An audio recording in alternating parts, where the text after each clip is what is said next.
All right, we'll make this a little interesting. I'll give you a little background on myself. Security engineer focusing on cloud, so AWS, Azure, and all things cloud security. I work with Imperva, data and security, web application security company. Been in Utah since 2001. Graduated from UVU. Any UVU alumni in here? Yeah, one. Okay. Rock UVU, that's right. Really enjoyed my time there. Originally from Pennsylvania, but I married a Utah girl, and now I'm from Utah. I started security with WinNuke 95. When I say WinNuke 95, who knows what I'm talking about? Every time I present, the hands get smaller.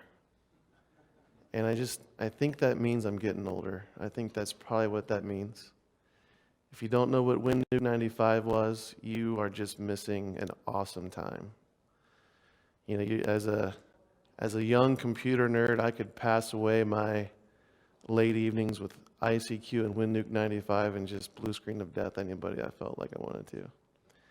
That was my introduction into security. That got me just really into everything that relates to this community, and I fell in love with it. If you don't know what WinNuke 95 is, you should definitely Wikipedia that thing. It was a great time to be a hacker. It really was. So today what we're going to talk about is bot mitigation and how to stay on top of the bot traffic that hits your websites. Easily over 50% of all internet traffic is bot traffic. And when you think about all the effort that you put into optimizing the experience for an actual human, for a web user, for somebody to access your company website, to access your data on the web, you're only doing that for 50% of the traffic that's going to visit your website. So what are you doing for the other 50%? How are you addressing the 50% that's malicious? How are you addressing that 50% that's going to help your site and actually allow your users to find your site and access your site better? So that's what we're going to talk about. So in 2016, every year these bot traffic reports come out. We can kind of look here overall on the types of bots that are going to access your site. They're going to hit your site. In all of 2016, only about 48% of internet traffic was human traffic. 23% is good. So think Google, think feed fetchers, search engine optimizations, all this stuff that allows people to find your site. And then they're sitting about 30%, 29%. This is the malicious stuff. This is the stuff that shows up in comment feeds of like, I make $1 million sitting on my can all day. Click this link to find out how. That's the malicious bot activity that we're talking about. When we break this down into the good bot scenario, there's one thing here that just rapidly stands out to me. That is that of all the good bot traffic that exists, Google and Facebook account for nearly 8% of that. So of all the internet traffic that is generated by bots, Google and Facebook sit there at 8%. They're very active. So from a feed fetcher perspective, 4% is Facebook. Search engine, 4% is Google. Now on this next one here in this report, think about where your business sits. The websites that you manage.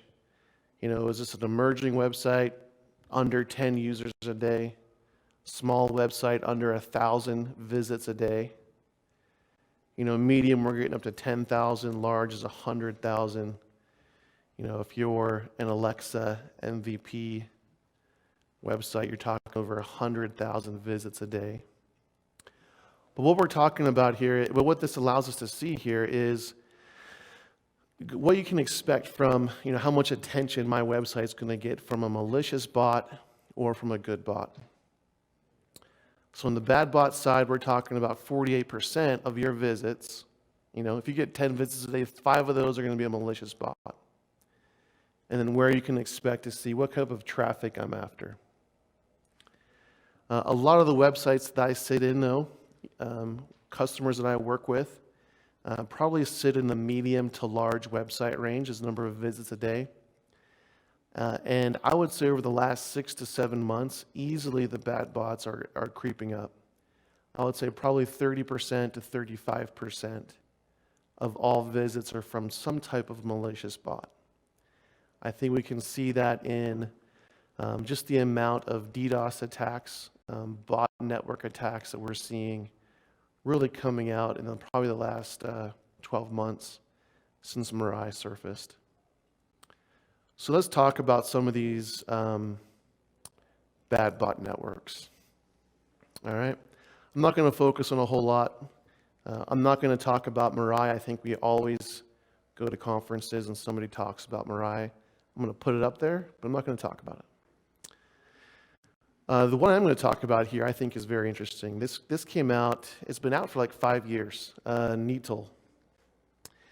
What was interesting about NETL is that it not only is still prevalent, over 59% of bot attacks still come from this bot network, but that it infected the PC, the Windows PCs in the supply chain.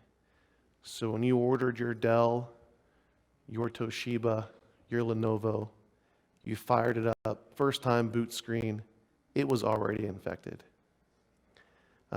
Across our DDoS network, we are consistently seeing attacks leveraged by this bot network, even 5 years now after the date.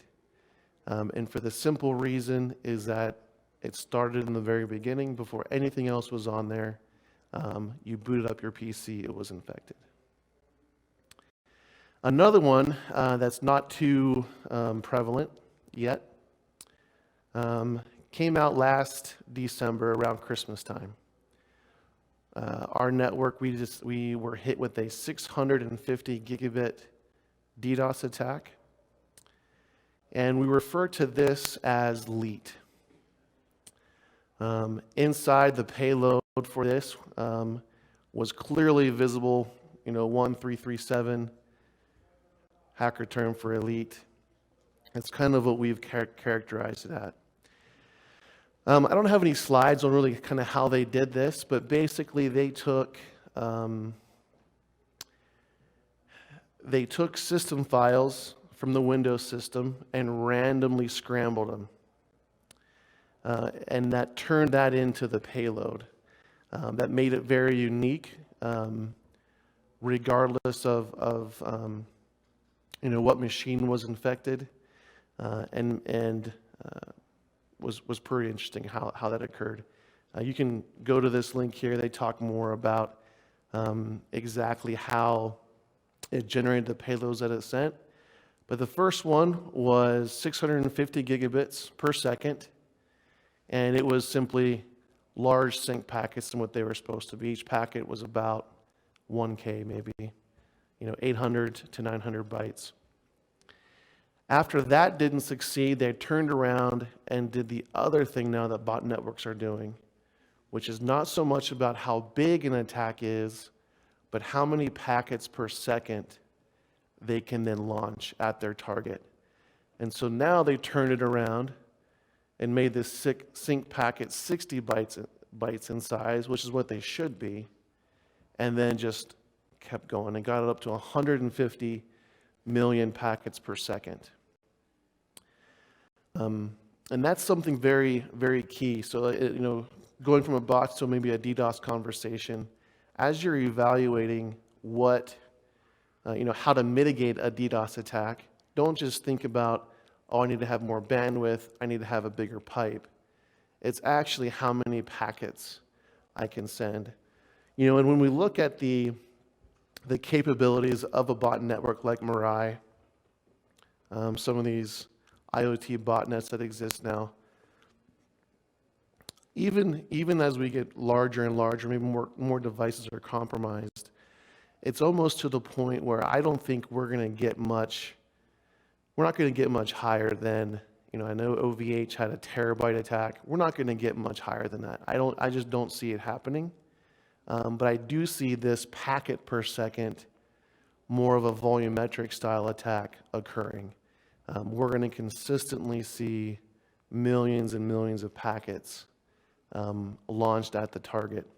And so in regards to this Leap botnet, this is where we can see here in the payload where they went through some effort to make sure, to include this number sequence in their payload, specifically with the length, shift count, things like this, to make sure this is capable. So we have these bot networks out here. These are the malicious networks that exist. They're out there. How do these get leveraged? Or why should I care? Because eventually, one day, this will show up in your mailbox on a Monday morning. You're rolling into work, had a great weekend, ready for a nice, relaxing Monday morning, and this happens.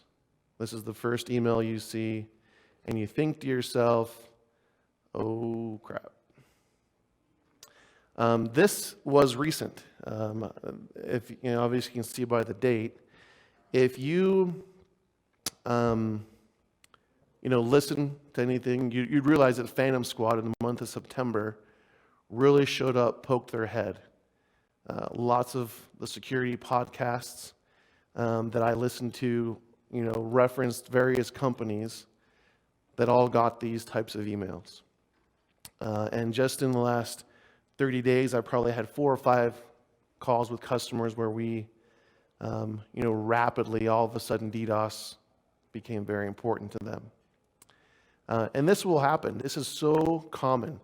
Who knows about VDOS? What VDOS was? If you follow Brian Krebs, he outed these guys that at the peak of their stressor service that they sold, the bot network that they controlled, were making $42,000 a month. And this was run by like some 19-year-olds out of Israel. Not too shabby. As a 19-year-old, you're making $42,000 a month, just because people giving you some Bitcoin, to DDoS some people. So very easy, very simple. It's live, it's active. If you're not thinking about how am I going to prepare for that email when it shows up, start thinking about it. So now we're going to talk a little bit about, okay, how do we detect bots? We need to keep these bot networks off my network. I need to protect myself. How do we do that? Basic technology discussion. HTTP has request and response headers. We're going to spend the next probably 10 slides diving into how we look at that. Cookies, all right? Web cookies. Plain text stored in your browser. It's used to track you all over the place. I'm not going to spend time on this, but we're going to talk about how cookies can be leveraged to identify and classify bots. As I was preparing for this is one thing that just jumped up, and I'm just throwing this in here because on average, 64 pieces of tracking technology are used or installed by websites on computers, resulting in 33,180 tracking files. And then this is then used to track your behavior, track your clicks, and then sold to bidding corporations for our data. We all know that. Pretty scary when you think about it. All right, mitigation strategies. Static detection, behavioral analysis, and then we have progressive challenges, and this is where the cookie detection can come in, JavaScript can come in. We're going to look at static detection here first, And the reason this goes this way is because static detection, behavioral analysis, rate clicking, what pages are you visiting first? When you come into a website, it's why like the home page should never really have like the login box right there. You want to have somebody click the login button that takes you to the form to log in with. When you keep this on your home page, so to speak, it makes it very easy for a bot to bypass some of these first two steps because there's no click on the page to get to the login page. We'll look at this. I'm getting a little ahead of myself, but we'll talk about that here in a second. So how do we classify visitors to your website? How should this classification take place? We talked about static. We go to the behavioral analysis. This is with, what IP are you coming from? Does your IP address actually match your overall ASN number? Behavioral analysis, rate click limiting, and so forth. And then the progressive challenges where cookie and JavaScript come in. Okay, so when we look at some static analysis, what we're talking about is what does the request look like? What does the response look like coming back from the web server? Does this match? So what I've got here is a valid user-initiated request session and one coming from a headless browser, Phantom.js. And I'm going to pause here and I'm going to let you guys look at this and tell me where you see the differences. If I'm going to evaluate this from a static perspective, static analysis, how could we tell what is good and what is bad?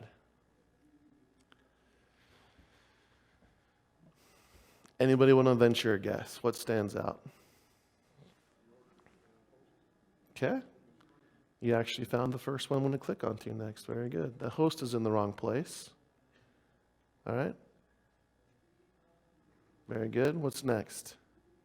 Anything else? What doesn't belong? Yep. Okay.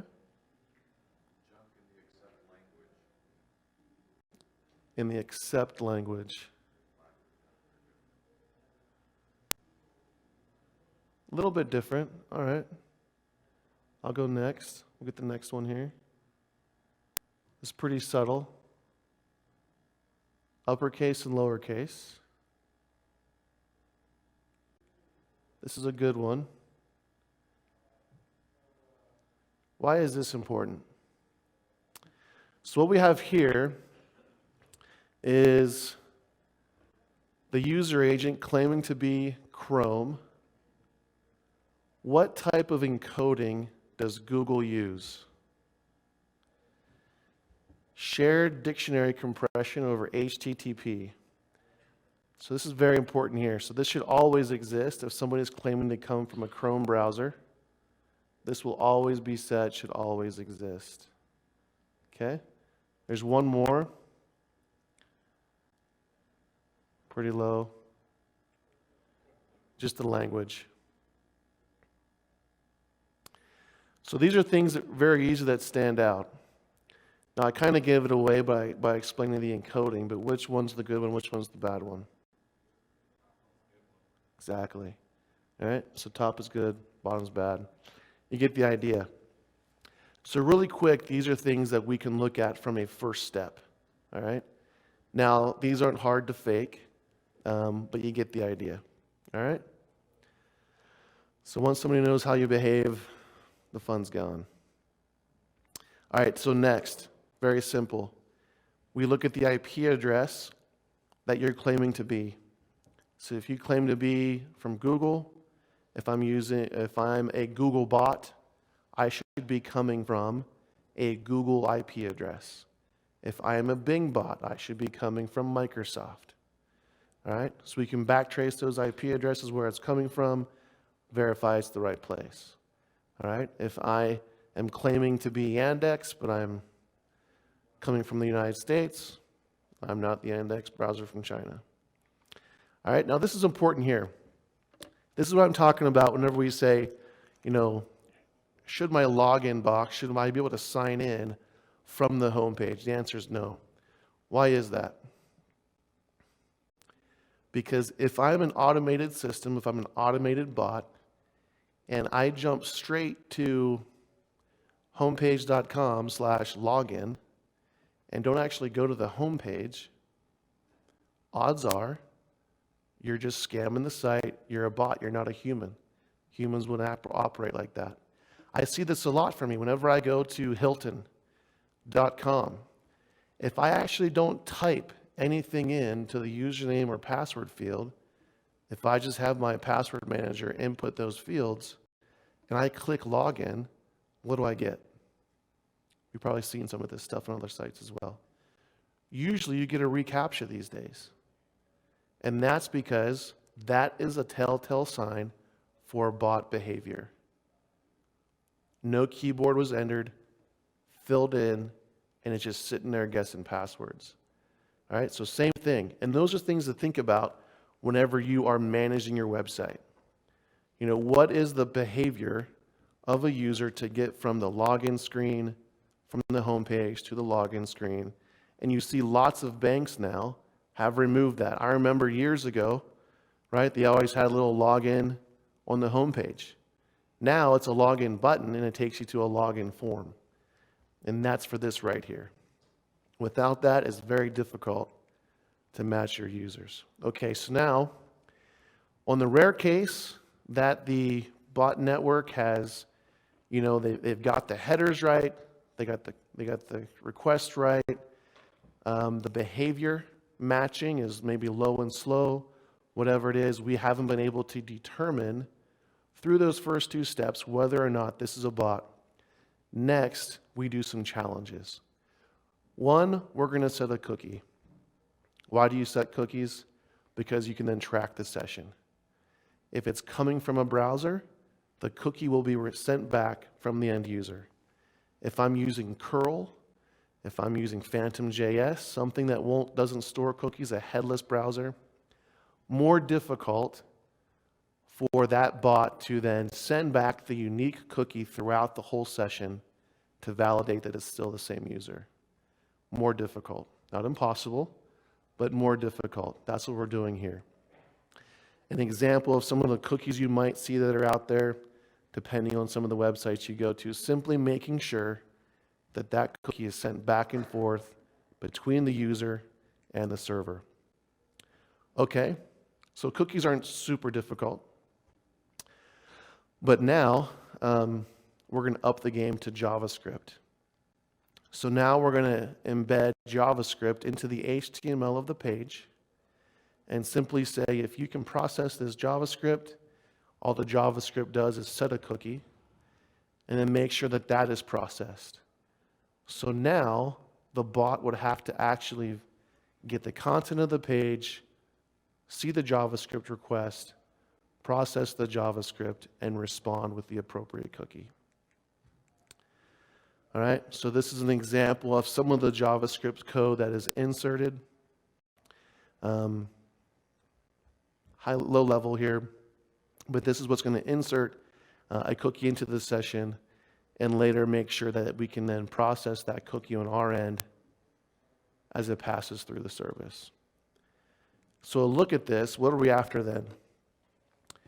Now it's getting better from the bot. If you're a bot network provider, it's getting better to the point that it has increased in 2016. So in the last year, it was up to 6% of the bots that we detected across our network could handle a JavaScript and a cookie challenge. You can still see then that the majority of attacks are done just with static analysis, looking at the behavior of the user session. You know, nearly 90% of bots are going to be eliminated, right, off your site. But we still have 6% there that are pretty aggressive. Now, I'll give you an example of how to get around it. You can go to this GitHub site. This is an active bypass for bot detection. where they scrape the site. It basically allows you to wrap your bot script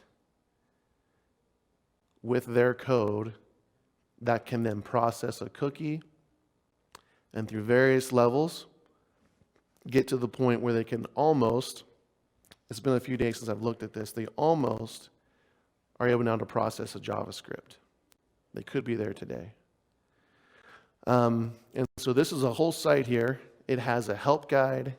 It has a walkthrough of how to use their stuff so you can bypass bot mitigation strategies. And this isn't the only one. There's other ones out there. So very interesting. I find the efforts that they're going through pretty incredible to still get through this stuff, scrape your site, launch their attacks, and so forth. So then I ask, what is your bot management strategy? What are you doing to implement controls to prevent attacks, to prevent the site scrapers, to enhance the good bots for your site? How are you making it easier for Google and Bing to find your site and to optimize your rankings? So a couple things here. We've categorized here some of the various levels or some of the various just bots that exist. All right, so if it's a browser, send it to the origin, get that to your website as fast as it can. All right, if it's a click bot, if this is somebody who just wants to make money on the advertisements on your site, click, click, click. If you have some type of a comment section, what are you doing to prevent comment spam? If this is one that's looking to crawl your site, this would be Google or so forth. Do you have a nice static HTML site that you could redirect those bots to? If you're using Angular or React on your site, Google can't scrawl those sites. Do you have an HTML version of your page, short, sweet, and simple, that you can send them to that can easily and quickly categorize what your site is about? We're going to block the DDoS bots. Same thing with feed fetcher. If you want to be listed in those RSS feeds and things, what are you doing there to enhance that? Do you have, if this is a specific malicious bot that's looking to launch some type of an attack, do you have a honeypot set up? Do you have a way to redirect these super malicious bots, away off of your site? Lots of times we see what we can refer to as repeat attacks. They'll see what type of protections you have, regroup, and come back again. If you forward them off to a honeypot where they think they're being successful, we can really slow down their attempts to regroup and come back again. One of the more common ones, depending on your business, what you guys do. I work with a lot of companies that have classified Amazon as a bad bot because they will push out a price change, a sale, at 9 a.m. on a Monday morning, and by 11 a.m. that same day, Amazon has now dropped their prices to match that sale. And that's because the Amazon product bot's going out there, scraping their site, seeing what prices they've got on those products, and dropping to match. And so a week-long fire sale lasts for 2 hours for these companies. And so what are you doing there to deceive those bots and even feed Amazon back false prices? We'll talk about that here. All right, so managing good bots. What are the key things here? First, you want to accelerate the good stuff. Optimize that for your networks. Make sure that these bots get to where they need to go efficiently and quickly. This is very easily done with those first steps. As you've classified those bots, you're going to forward them and make sure they get to the appropriate websites. Next thing, and this is one thing that should just be so done out of the gate these days, but I still get these like paragraph long URLs. All right, make your URLs customer facing. All right, beautify your SEOs. This boosts your SEO performance, makes all of that a lot nicer. All right, so don't just think that because you know what it is, everybody else does too. All right, now we're going to block the bad. So what are we after here? First off, if you don't have it, go get it. Go get yourself a bot categorization service so that you know, based on the signatures right away, what is a good bot and what is a bad bot. A lot of these bots that are out there are already classified. Last year in that bot report, we classified 541 known good bots that are out there to make our lives easier. Okay? Are going to get you higher rankings, are going to get you more visitors, uptime, pingdom, all those things out there that keep our sites up, do good work for us. Find those, accelerate those, and outside of that, we then go through and classify all the bad bots. All right? All the type of activity that can like anonymize your traffic, if it's coming from a Tor network, anything that exists there can be kept off of your site, accelerated, and so forth. All right, developer tools are also very important. So just like Phantom.js, WebGit, these are the tools that maybe you guys do use. Find out which ones you do use, the ones that you don't, keep those off your site. Okay, same thing again, kind of we talked about earlier, inspecting signatures. Is it really a browser? Is it coming from an API? Is it some type of an automated attack session? Again, everything should be coming from the same session ID, same thing we talked about before with and how we leverage cookies. All right. As you're classifying those bots, allow the good, remove the bad. And this, the classification chain here is key. How we let that through. We can keep that from an IP reputation perspective, feed that in if it's coming from a known bad IP address. All of these things are what we need to take into account when we're looking at this. And one of the key things to consider again here is bot deception. This is where we can then redirect and forward the bad traffic off of our site while we're keeping that content flow alive and making things seem to the attacker that they're legitimate. An example here is I go to one website with Chrome. I can see my price is, $24. I go there with Phantom.js. Magically now it costs $67. This couldn't be more important from a mitigation perspective with, if you're in any type of e-commerce scenario, this is exactly what you're after. If we didn't have this Phantom.js screen here on the right, not only would they get legitimate traffic, they now know that they can get there and accomplish what they're after. And so creating a honeypot for these malicious activity really goes a long way to mitigating those repeat attacks, getting your name off the list, making them think they're successful when they're getting fake data. All right, so where are we at? So last year in 2016, 7,389 network layer attacks, an average of 567 DDoS attacks per week. Multi-vector is something else. We hit on this, but sometimes it's bandwidth. Sometimes it's packets per second, sometimes it's both. So keeping your guard up there as well. And so now, again, we're up to nearly about 1,000 attacks per week. With that 650 gigabyte attack, around Christmas time last year, being one of the largest that has been on record.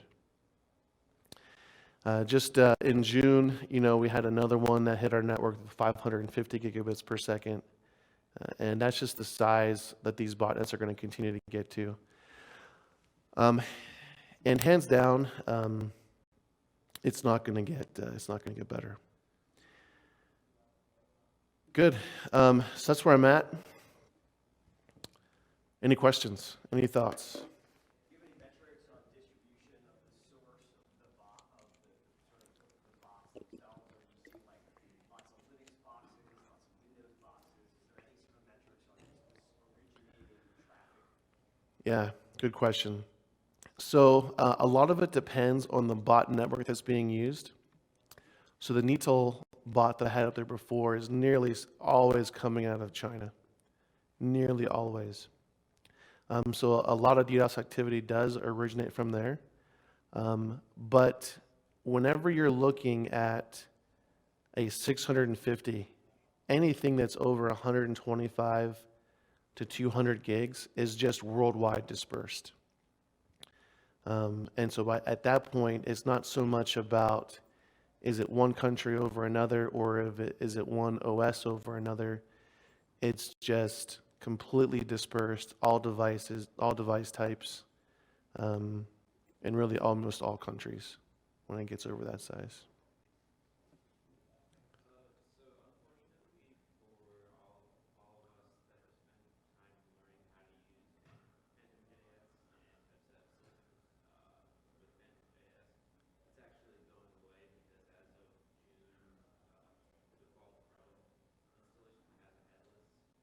Yep.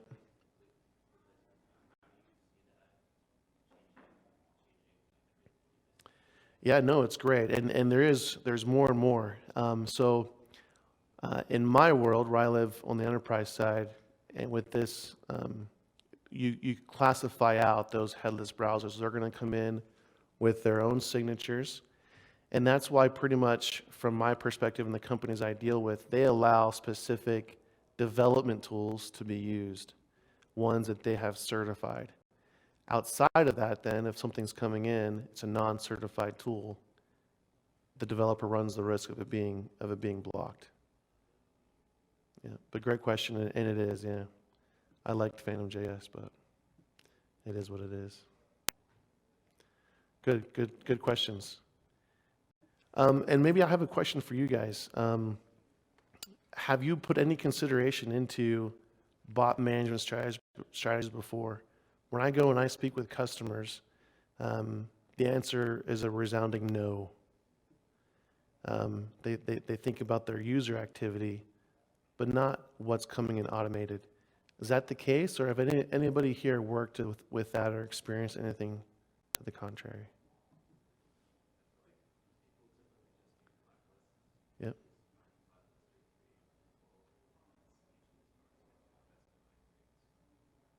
Okay. Yep, good. Blacklists are good to an extent. Any other comments, questions?